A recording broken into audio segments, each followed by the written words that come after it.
morning student. In previous video I taught you lesson 14 economic concept और program.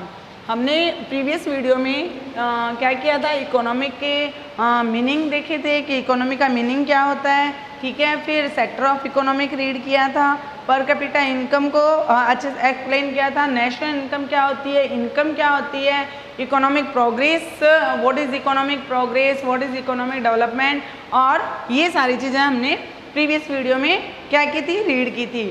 Today we will continue this chapter economic concept of planning, जिसमें आपका next अब topic है human development index.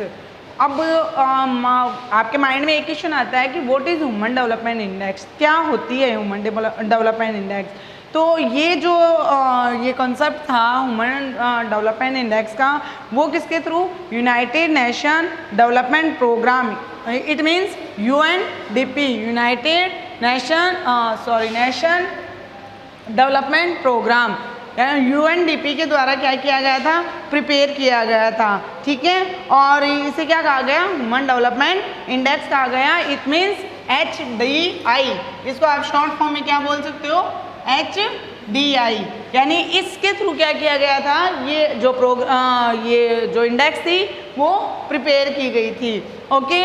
और ये prepare कब की गई थी, 1990 में, यानी ह्यूमन डेवलपमेंट इंडेक्स प्रिपेयर कब की गई थी, 1990 के अंदर। और किसकी लीडरशिप के अंदर की गई थी, ये किसके लिए, महबूब उल हक, ओके, महबूब उल हक, इसकी लीडरशिप के अंदर 1990 के अंदर क्या की गई थी, जो ह्यूमन डेवलपमेंट इंडेक्स प्रिपेयर की गई थी, ओके। ये क्या था, महबूब उल हक जो थे वो कौन थे, पाकिस्तानी इकोनॉमिस्ट थे, ठीक है।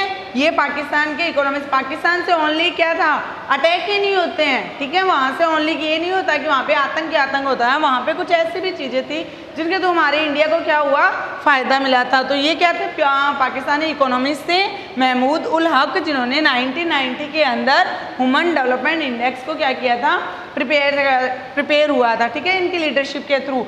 अब जो इंडिया का ह्यूमन डेवलपमेंट इंडेक्स के अकॉर्डिंग इंडिया का रैंक कौन सी है, इंडिया की 130 रैंक, कौन सी रैंक मानी जाती है, 130 रैंक, आउट ऑफ कितनी कंट्रीज, आउट ऑफ कितनी कंट्रीज में से 189 कंट्रीज, ठीक है। इट मीन्स क्या हो गया कि 189 कंट्री में से कितने, कौन सी रैंक पे है, 130 रैंक पे। तो ये क्या माना जाता है, बहुत ही कम माना जाता है, ठीक है। और ये जो है UNDP है वो किसका पार्ट कहलाता है, UNO का पार्ट कहलाता है, ठीक है। UNO का पार्ट है UNDP, जिसने क्या प्रिपेयर किया था, ह्यूमन डेवलपमेंट इंडेक्स को प्रिपेयर किया था, ठीक है। This index measure the level of the welfare and development of nation. ये जो डेवलपमेंट इंडेक्स है वो क्या मेजर करती है, वेलफेयर करती है, वेलफेयर, पब्लिक के वेलफेयर को, और डेवलपमेंट ऑफ नेशन के डेवलपमेंट को मेजर करती है, ठीक है। इसके 3 फैक्टर बताए गए हैं, किस फैक्टर के अकॉर्डिंग इसको मेजर किया जाता है। फर्स्ट आता है, फर्स्ट फैक्टर है इसका हेल्थ, ठीक है। सेकंड इसका फैक्टर होगा एजुकेशन, सेकंड इसका फैक्टर क्या है, एजुकेशन। और लास्ट थर्ड है per capita income, okay. Last है तीसरा फैक्टर पर कैपिटा इनकम। इन तीनों फैक्टर के थ्रू क्या होता है, ये जो है इसका मेजरमेंट किया जाता है, इस इंडेक्स का मेजरमेंट किया जाता है। Human development index is release by the UNDP which is the organ of UNO, ठीक है, जो कि किसका ऑर्गन माना गया है, UNO का ऑर्गन माना गया है। इंडिया रैंक कितने हैं, मैंने आपको ये अच्छे से एक्सप्लेन कर ही दिया कि इंडिया की कौन सी रैंक है, 1 आउट ऑफ 189 कंट्री में से 130 रैंक है इंडिया की, ओके। तो ये आपको अच्छे से क्लियर हो गया होगा। नेक्स्ट जो अब आपका टॉपिक आता है वो है प्लानिंग कमीशन, यानी प्लानिंग ऑफ इंडिया, यानी इंडिया में, sorry, planning in India, India के अंदर प्लानिंग कैसे हुई थी। अब प्लानिंग का मेन क्या होता है, ज़रूरी क्यों होती है, क्यों नीड हुई थी प्लानिंग की। अब नेक्स्ट टॉपिक उस पर डिस्कस करते हैं। तो लेट्स सी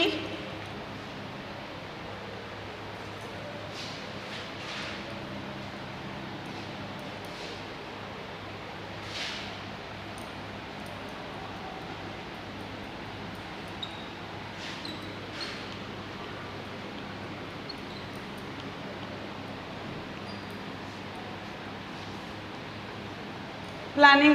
अब प्लानिंग का मीन क्या होता है? देखो, प्लानिंग का मीन होता है कि पहले से किसी तरह की क्या करना, प्लानिंग कर लेना, योजना बना लेना, उसके अकॉर्डिंग क्या करना, आप पूरे एनुअल या पूरे ईयर क्या कर सकते हो, वर्क कर सकते हो। ये नहीं होता कि नेक्स्ट डे का वर्क है वो आज हमने उसको क्या सोचा, उस पर डिस्कस किया, उसके बारे में है ना कुछ रिपोर्ट्स तैयार की, ये ऐसा नहीं होता। एक पूरे एनुअल का निकाला जाता है, पूरे ईयर का क्या की जाती है, प्लानिंग की जाती है, और उसके अकॉर्डिंग क्या होता है, उस पर वर्क किया जाता है, काम किया जाता है। Government of India form the planning commission in March 1950। ये जो प्लानिंग कमीशन है इंडिया के अंदर कब की गई थी, स्टार्ट की गई थी 1950 में। ओके, यानी जो ये कमीशन बनाया गया था, प्लानिंग कमीशन, वो कब बनाया गया था, 1950 में ये कमीशन बनाया गया था।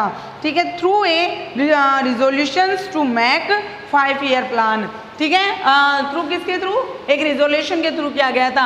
अब ये जो प्लानिंग इन इंडिया है, प्लानिंग कमीशन है, इसकी जो मतलब मेंशन है कॉन्स्टिट्यूशन में नहीं किया गया है। ओके, इसका मेंशन कहाँ नहीं किया गया, कॉन्स्टिट्यूशन में नहीं किया गया, बल्कि कैबिनेट के एक रिजोल्यूशन के थ्रू क्या हुआ था, ये यहाँ पे मेंशन हुआ है। ठीक है, इसके में वर्क किए जाते हैं। It is the extra constitutional and advisory body. ठीक है, अब आपको ये क्लियर हो गया होगा, ये एक्स्ट्रा कॉन्स्टिट्यूशनल है और एक एडवाइजरी बॉडी है। ठीक है, और ये जो 5 ईयर प्लान थे वो कहाँ से अडॉप्ट किए गए थे, USSR। ठीक है, 5 ईयर प्लान जिसको आप क्या बोलते हो, मोस्ट ऑफ हिंदी में बोला जाता है पंचवर्षीय योजनाएं, वो कहाँ से अडॉप्ट की गई थी, USSR से अडॉप्ट की गई थी। Its main task was to improve the resources, other proper estimations of the resources and to plan to effective utilization of the resources। जिसका मेन क्या था, ऑब्जेक्ट या जो भी था, इसका जो प्लानिंग कमीशन का क्या था कि आप पहले से क्या क्या करोगे, प्लान करोगे, उसके यूटिलाइजेशन ऑफ रिसोर्सेज के बारे में पहले से आप डिस्कस करोगे। ठीक है, नेक्स्ट अब इसका जो टॉपिक आता है प्लानिंग कमीशन का, वो क्या है, ऑब्जेक्टिव। और इसमें प्लानिंग कमीशन में एक क्या होता है, नेशनल डेवलपमेंट। ठीक है, नेशनल डेवलपमेंट कमीशन भी आता है, जो कभी स्टार्ट हुआ था 1952 में। इसके बाद में क्या आया था, नेशनल डेवलपमेंट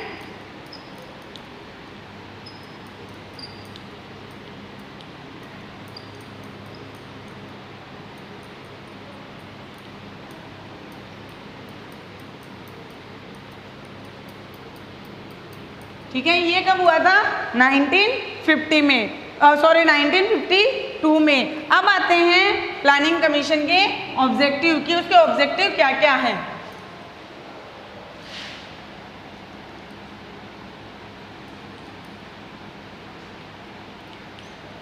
अब देखो, जैसे कि मैंने आपको बताया कि पहले से प्लानिंग करते हैं किसके वेलफेयर के लिए, एक तो पब्लिक के वेलफेयर के लिए and development of the nation के लिए, या नेशन का डेवलपमेंट प्लानिंग पहले से ही प्लानिंग कर ली जाती है। तो इसके ऑब्जेक्ट में फर्स्ट क्या आ जाएगा, प्रिपेयर 5 ईयर प्लान। ठीक है, इसमें क्या किया गया था, 5 ईयर प्लान को प्रिपेयर किया जाता था।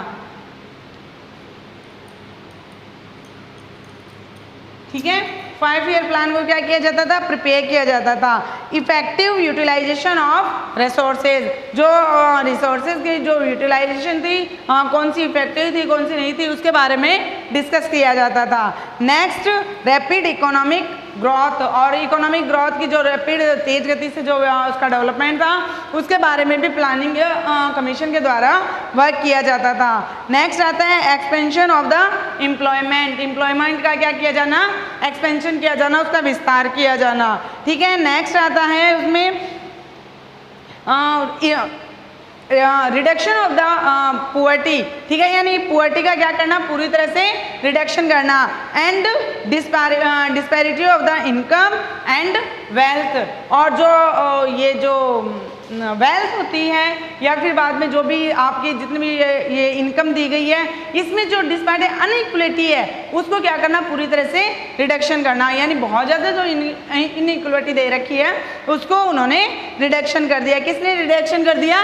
प्लानिंग कमीशन के थ्रू हुआ था ये भी, ठीक है। कोऑर्डिनेशन विद स्टेट गवर्नमेंट, अब जो स्टेट गवर्नमेंट, ठीक है, और सेंट्रल गवर्नमेंट के बीच में क्या करता है, ये कोऑर्डिनेशन का वर्क भी करता है, ठीक है। Setting up the socialist society based on the equality, justice and absence of the exploitation, यानी जो एक्सप्लॉयटेशन की जो वृद्धि हो रही है या फिर बाद में जो जस्टिस नहीं हो रहा है, तो उनके बारे में क्या करना, इस प्लानिंग कमीशन के थ्रू वर्क किया जाता है। ओके, नेक्स्ट अब आपका टॉपिक आता है नीति आयोग।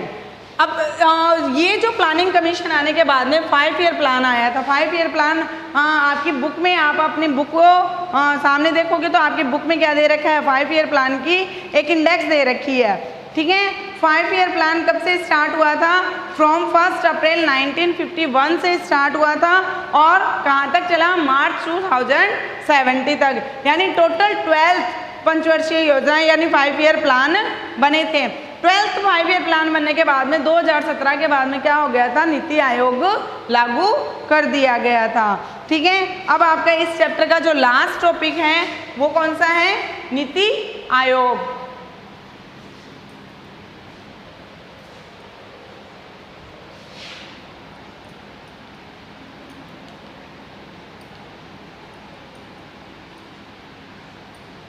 यानी 5 ईयर प्लान 1951 से स्टार्ट होके 2017 तक कंप्लीट हो जाते हैं। हर जो 5 ईयर प्लान था 5 ईयर का होता था। पहले उसके अकॉर्डिंग क्या की जाती थी, प्लानिंग की जाती थी, ठीक है। हर एक 5 ईयर प्लान में अलग अलग जो डिस्कशन किए जाते थे कि इस ईयर किस में फंक्शन, कौन से फंक्शन किए जाएंगे, कौन से नहीं किए जाएंगे, कौन से पे फाइनेंशियल जो खर्चा होगा वो लगेगा। तो हर एक 5 ईयर प्लान में डिस्कशन होता था।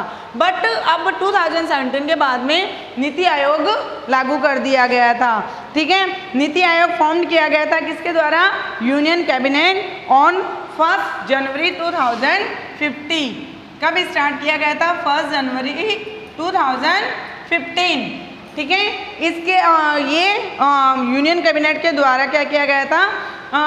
2015 में ये फॉर्म किया गया था, ठीक है। NITI Aayog replace earlier planning commission. अब जब नीति आयोग शुरू हुआ तब क्या हो गया, जो प्लानिंग कमीशन था उसका रिप्लेसमेंट हो चुका था, ठीक है। अब इसके जो चेयरमैन थे, नीति आयोग के चेयरमैन होते हैं, वो कौन होते हैं? Chairman prime minister Narendra Modi, Narendra Modi, ठीक है। ये इसके चेयरमैन थे। और वाइस चेयरमैन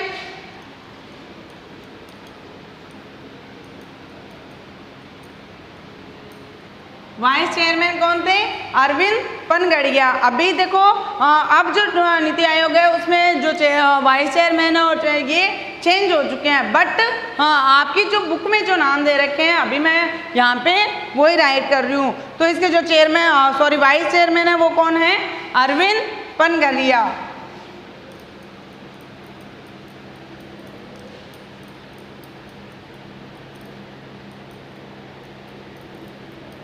ओके, और इसके जो सीईओ वो कौन है? अमिताभ कांत,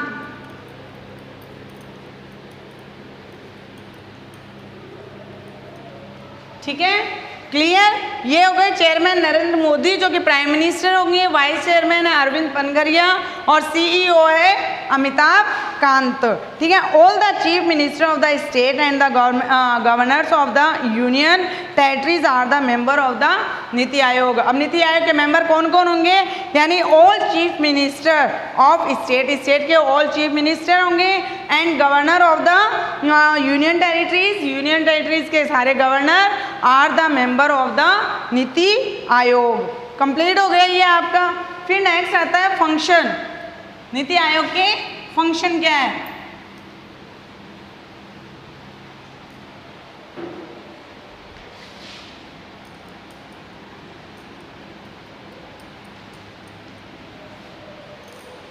नीति आयोग के फर्स्ट फंक्शन में क्या आता है, this is the think tank for the government. ये गवर्नमेंट के लिए क्या है, थिंक टैंक का काम करता है। थिंक टैंक का मीन्स क्या हो गया कि ये गवर्नमेंट को क्या करता है, आइडिया देता है, पॉलिसी बताता है, जो भी वर्क करता है, यानी थिंक टैंक के रूप में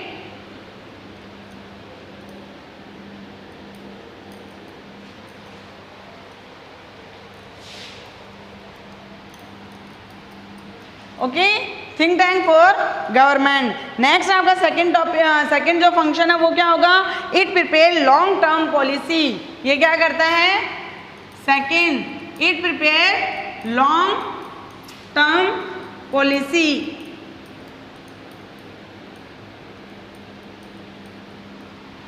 ठीक है, नेक्स्ट ये हो गया and programme for the government of India, यानी long term policy and programme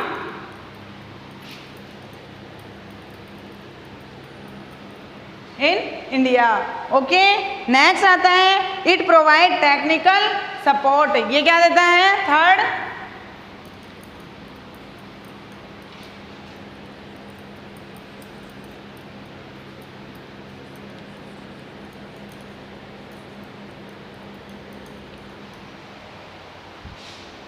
it provide technical support. Next आपका जो फंक्शन है वो क्या आएगा, this increase cooperative federalism. Cooperative federalism का मीन्स क्या होगा, यानी जो सेंट्रल और स्टेट दोनों मिलकर क्या करते हैं, वर्क करते हैं, वो आएगा कोऑपरेटिव फेडरलिज्म। यानी ये क्या होता है, दोनों का जो मिला जुला जो वर्क होगा, फंक्शन होगा, वो इसमें इंक्लूड होगा। यानी सेंट्रल और स्टेट जो मिलकर वर्क करते हैं उसके लिए क्या आया है, कोऑपरेटिव, यानी समन्वय के द्वारा, यानी आपसी जो मतभेद न होकर समन्वय के द्वारा जो वर्क किया जाएगा वो होगा कोऑपरेटिव फेडरलिज्म। एंड लास्ट आपका आता है ensure that all the state work together for the interest of the nation. यानी ये क्या करते हैं, मिलकर वर्क करते हैं। अब लास्ट इसका क्या आता है, नीति आयोग का सेंटर, कि कौन कौन से सेंटर है।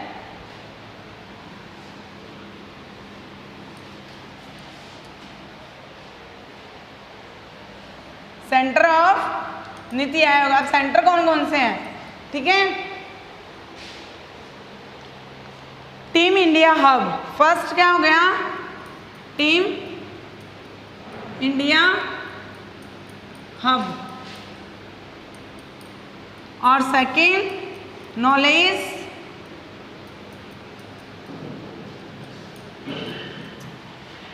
सेकेंड है knowledge and innovation hub.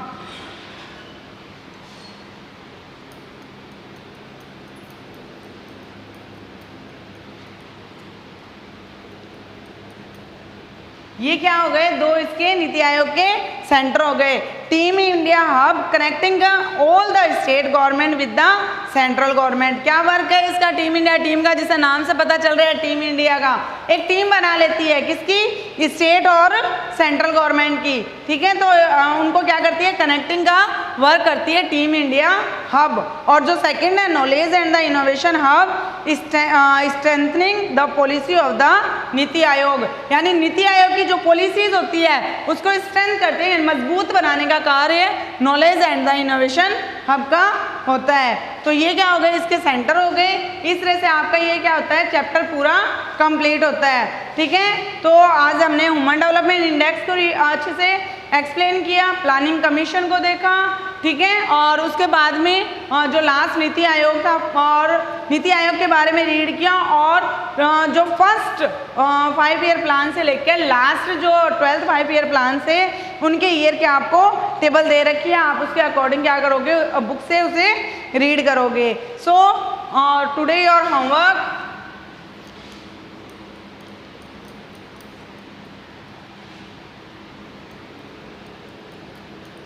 write